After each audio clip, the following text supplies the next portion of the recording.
Policy এরিনায়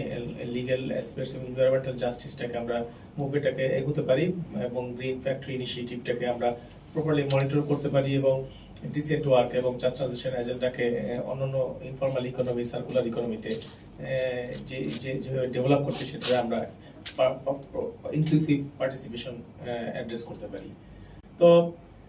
আমরা already জানি যে আমরা দেখেছি যে ইটস এ ওয়ার্কার্স ইস্যু, সুতরাং এই ব্যাপারে কোনো দ্বিমত নেই because climate change already it's affecting employment and livelihood of the worker এবং এটা ডিসেন্ট ওয়ার্ক ডেফিসিট তৈরি করছে এবং অকুপেশনাল হেলথ অ্যান্ড সেফটি এরিনাতে হিউজ ইম্প্যাক্ট তৈরি করছে এবং দেয়ারফর ওয়ার্কার এবং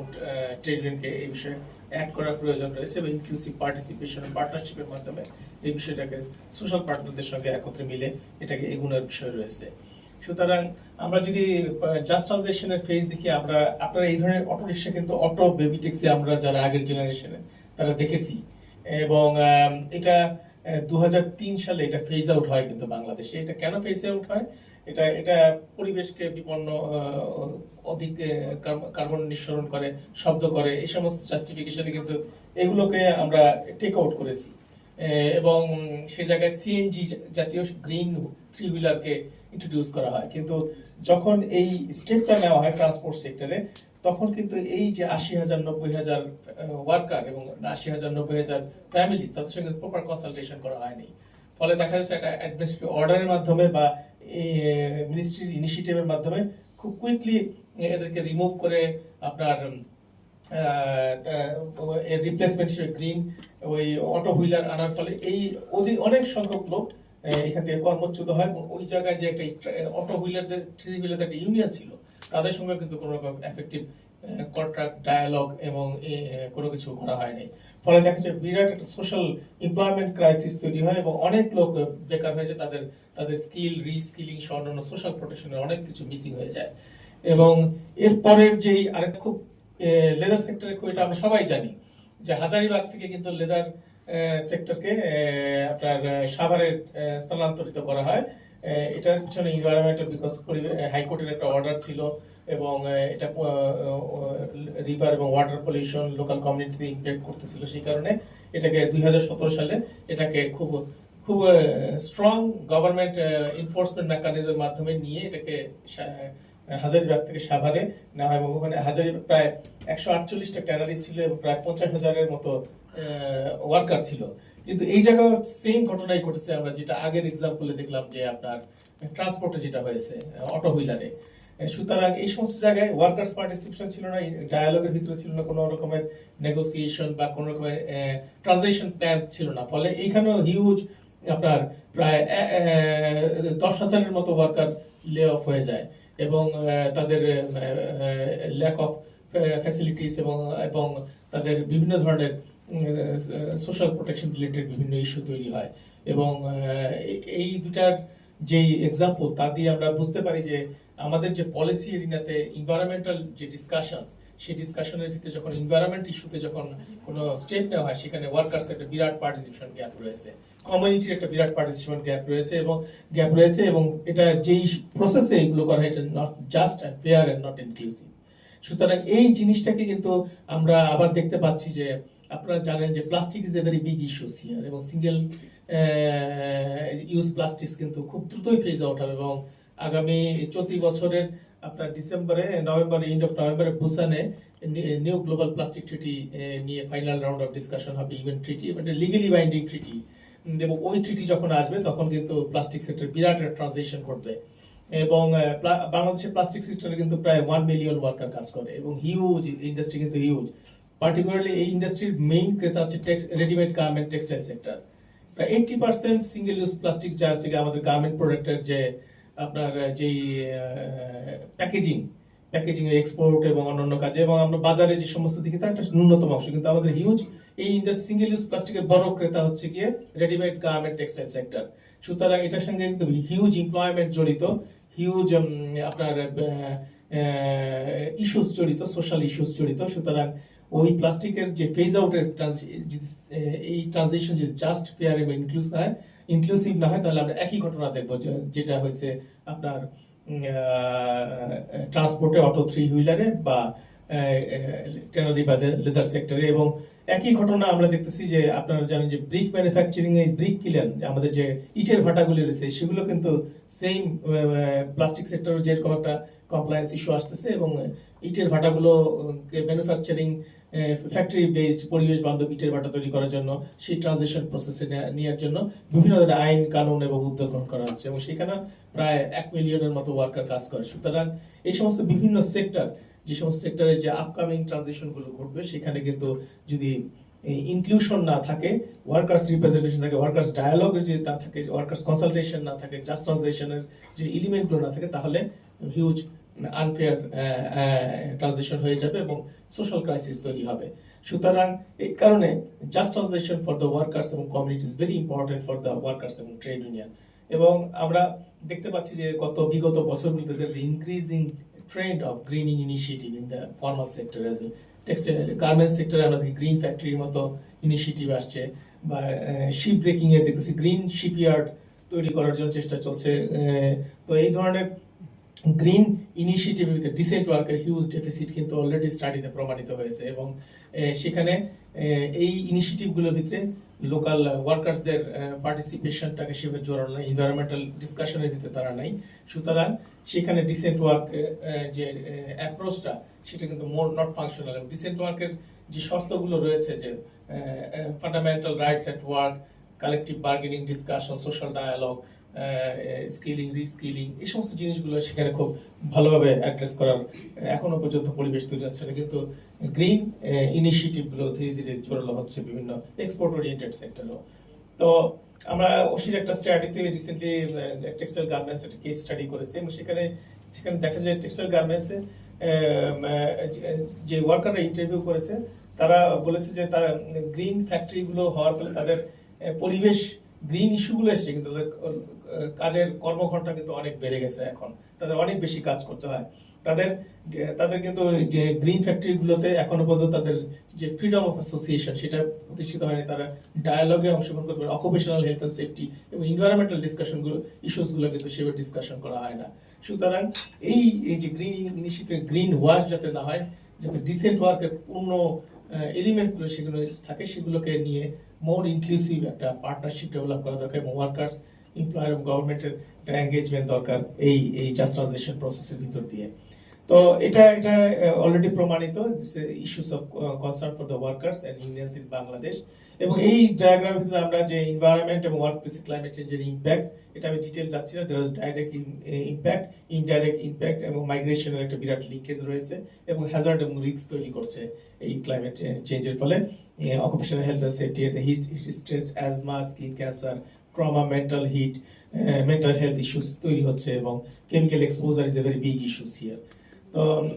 আমাদের যেটা দেখার বিষয় হচ্ছে যে এফেক্টিভ এমপ্লয়মেন্ট এবং employment from climate industry disruption, এটা এফেক্টস এটা খুব ভিজিবল, এবং এমপ্লয়মেন্ট অ্যাডাপ্টেশন ইস্যুতে ওয়ার্কারদের এঙ্গেজমেন্টটা সেভাবে নাই, এবং এমপ্লয়মেন্টের যে মাইগ্রেশন ফেজটার ভিতর ওয়ার্কার্সের ডায়ালগ এবং ইন্টারভেনশন সেভাবে নাই, এবং সোশ্যাল পার্টনারশিপ অ্যাবসেন্স। সুতরাং আমরা যেটা প্রয়োজন সেটা হচ্ছে জাস্ট ট্রানজিশন প্রিন্সিপালটাকে আমরা আরেকটু ভালোভাবে বোঝা। এখন যেহেতু জাস্ট ট্রানজিশনের বিভিন্ন সেক্টরাল পর্যায়ে আলোচনা চলছে, বিভিন্ন ক্রস কাটিং ইস্যু হিসেবে আসছে, সুতরাং জাস্ট ট্রানজিশনকে আমাদেরকে যে লিগ্যাল পলিসি ফ্রেমওয়ার্কের ভিতরে কিভাবে আমরা নিতে পারি এবং স্টেক হোল্ডার কনসালটেশনের ভিতরে কিভাবে নিতে পারি, সেই জিনিসটা আমাদেরকে আরো বেশি কালেকটিভ ওয়েতে আমাদের আগাতে হবে, এবং সেই জন্য আমাদের একটা পার্টনারশিপ এবং কমন অ্যাপ্রোচ দরকার। এবং জাস্ট ট্রানজিশনের কিছু প্রিন্সিপাল অ্যাকশনস আছে। আমরা জাস্ট ট্রানজিশনকে এখন বিভিন্ন স্টেক হোল্ডার বিভিন্নভাবে ইন্টারপ্রেট করার চেষ্টা করছে, কিন্তু জাস্ট ট্রানজিশনের যে অরিজিনাল যে স্পিরিট এবং কনসেপ্ট সেটা হচ্ছে just transition for the workers, মানে ওয়ার্কার্স ডাইমেনশন থেকে কিন্তু জাস্ট ট্রানজিশনের উদ্যোগ হয়েছে, এবং ট্রেড ইউনিয়ন আইডিয়া নিয়েছে। কারণ ক্লাইমেট চেঞ্জ ডিসকাশনের ভিতরে হিউম্যান রাইটস এবং workers rights is very big issues. to ensure এবং social protection, social dialogue, occupational health and safety, macroeconomic, industrial, social policy, just transition K address করা এবং active labour market পলিসিতে just transition কে address করা এবং এর সঙ্গে connection build করা community এবং সিএসসি অর্গানাইজেশনগুলোতে যাতে সোশ্যাল জাস্টিস প্রতিষ্ঠিত হয়। সুতরাং এই প্রিন্সিপালগুলো জাস্ট ট্রানজিশনের ভিতরে খুবই ইম্পর্টেন্ট এবং আমাদের ভিত্তি হচ্ছে গিয়ে প্যারিস এগ্রিমেন্ট। প্যারিস এগ্রিমেন্টে জাস্ট ট্রানজিশন নিয়ে আমাদের ন্যারেটিভ নিয়ে আমাদের কনফিউজ হওয়ার কিছু নেই। এখানে এই ন্যারেটিভ খুব ক্লিয়ারলি প্যারিস এগ্রিমেন্টে বলেছেন এবং সেখানে বলছে tackling into account imperatives of a just transition of the workforce and the creation of decent work and quality jobs। অর্থাৎ খুব ক্লিয়ার কিন্তু জাস্ট ট্রানজিশন সম্পর্কে আমাদের ন্যারেটিভ খুবই ক্লিয়ার। এটা হচ্ছে it's about creation of decent work and quality jobs এবং social dialogues এবং all the decent work elements need to be there। কিন্তু আমরা সেই ফ্রেমওয়ার্কটাকে আমরা যে আমাদের যে ন্যাশনাল ডিসকাশনের ভিতরে আমরা দেখতে পারি জাস্ট ট্রানজিশনের প্যারিস এগ্রিমেন্ট কিন্তু Bangladesh government is one of the signatories এবং তার ফলে কিন্তু আমাদের যে national determined contribution to NDC যেটা it's commitment tool to address the Paris agreement, কিন্তু সেই জায়গায় কিন্তু এখন পর্যন্ত জাস্ট ট্রানজিশন ল্যাঙ্গুয়েজকে আমরা যত অনেক অ্যাডভোকেসি করছি কিন্তু সেটাকে আমরা আনতে পারিনি। গত বছরে আমাদের একটা অন্যতম সাকসেস স্টোরি হচ্ছে যে ট্রেড ইউনিয়নগুলি এবং লেবার রাইটস গ্রুপ অ্যাডভোকেসি করার ফলে COP28 ইন দুবাই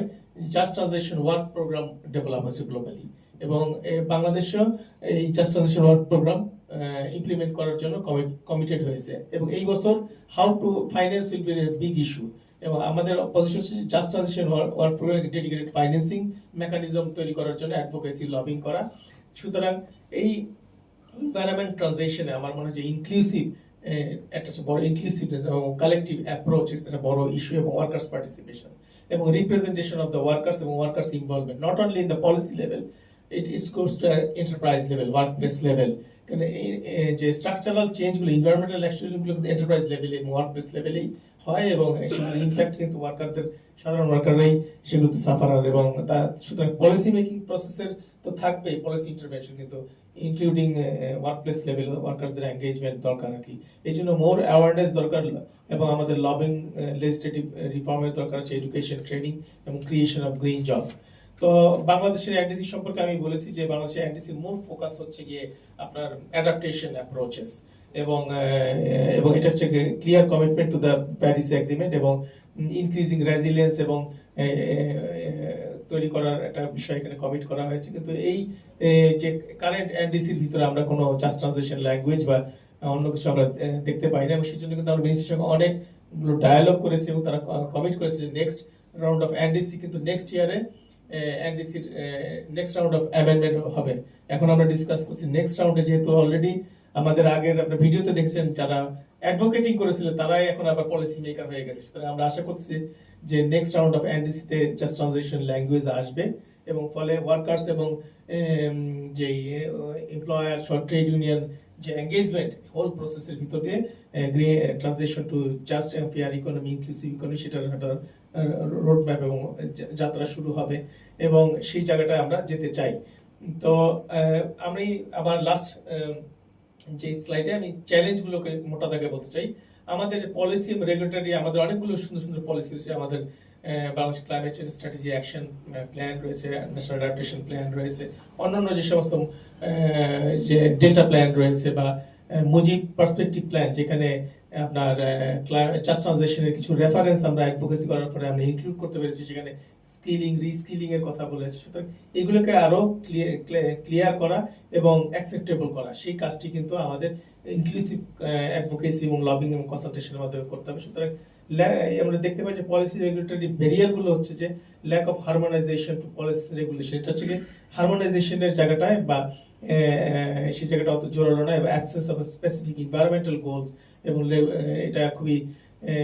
কত ক্লিয়ার এবং regulatory policy uncertainty energy security ইস্যুতে এবং ইনস্টিটিউশনাল ব্যারিয়ার উইক এনফোর্সমেন্ট আমাদের দেশে এটা এখনো still very big issue. Lack of coordination between government এবং সিএসওস এবং সোশ্যাল পার্টনারের সঙ্গে এটা একটা বড় এবং lack of market driven incentives এবং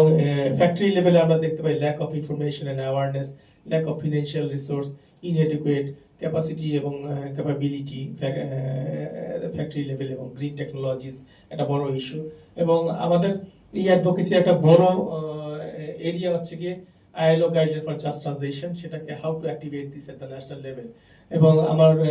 আমাদের কলিগ আইএলওর থেকে যিনি আসছেন, হয়তো উনি ILO guideline just transition which is the more acceptable এবং গ্লোবাল টুলস, সেটাকে আমরা কিভাবে ন্যাশনাল লেভেলে এটাকে প্রমোট করতে পারি, যেটা অ্যাগ্রিড ল্যাঙ্গুয়েজ এই গাইডলাইনের ভিতরে, যেটা এমপ্লয়ার এবং গভর্নমেন্ট এবং ট্রেড ইউনিয়ন তারা সবাই মিলে এটাকে অ্যাডপ্ট করেছে। সুতরাং এটাকে কিভাবে বাংলাদেশে প্রমোট করা যায়, তার মাধ্যমে যেহেতু একটা পলিসি টুলস অলরেডি এক্সিস্ট, এবং সেটাকে রেফারেন্স ধরে কিভাবে আমরা এনডিসিতে জাস্ট ট্রানজিশনকে ইন্টারপ্রেট করতে পারি, এবং জাস্ট ট্রানজিশনের যে অন্যান্য ইন্টারেস্টেড পার্টি আছে, বিজনেস তার মতো করে জাস্ট ট্রানজিশনকে দেখতে চায়, কমিউনিটি তার মতো করে দেখতে চায়, বা অন্যান্য যে ইন্টারেস্টেড গ্রুপ রয়েছে তারাও দেখতে চায়, তো সেগুলোকে কিভাবে অ্যাকোমোডেট করা যায়, একটা ইনক্লুসিভ জাস্ট ট্রানজিশন অ্যাপ্রোচ কিভাবে ডেভেলপ করা যায়। মূল কথা হচ্ছে no one left behind in the just transition process, সেটাকে কিভাবে আমরা ইনশিওর করতে পারি, সেটাই হচ্ছে গিয়ে আমাদের মনে হয় যে চিন্তার একটু বিষয় রয়েছে। বা আমরা আশা করি যে আপনারা এই ওয়ার্কশপের মাধ্যমে আমরা যে পরবর্তী যে সেশনগুলো আপনারা একটু চিন্তা করবেন, আপনাদের থটস ভিউগুলি শেয়ার করবেন, যার মাধ্যমে আমরা এন্ড অফ দিস ওয়ার্কশপ আমরা কিছু একটা টেক আউট নিয়ে যেতে পারি। That's it, thank you very much.